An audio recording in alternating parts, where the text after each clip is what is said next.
Hi, my name is Jen Bolster. I am the paramedic practice leader for the Vancouver Coastal Region. Welcome to the July 2022 clinical practice update video. I'd like to begin by acknowledging that I join you today from the unceded territories of the Musqueam, Squamish, and Tsleil-Waututh Nations. To begin, as a reminder, the new SSC Treat and Refer pathway for substance use went live on June the 1st.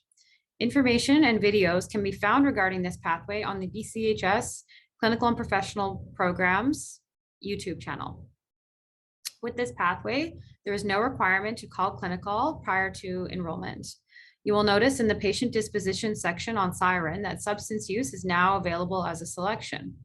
This pathway is a really great opportunity for paramedics to connect patients to care outside of the emergency department.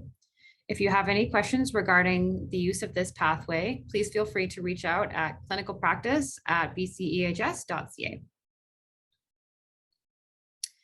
As a reminder, the hyperthermia clinical practice guideline has been updated to reflect new patient management priorities. This guideline provides paramedics and EMRs with a new clinical approach to patients with heat stress injuries, centering on early and aggressive cooling. As a reminder, it is not for use in febrile patients.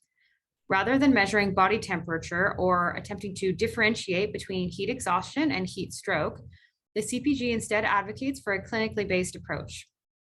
Patients with a history of heat exposure and the signs and symptoms of a heat injury should be managed in accordance with this newly updated clinical practice guideline.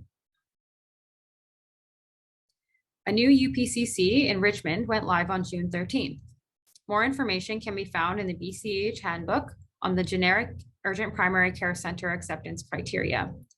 This UPCC typically accepts patients experiencing minor wound, minor burns, minor allergic reactions, and non-traumatic back pain.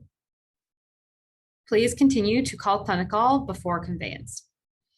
The hours of operations for this UPCC are Monday to Saturday, 8 a.m. till 10 p.m. and Sunday, 9 a.m. till 5 p.m.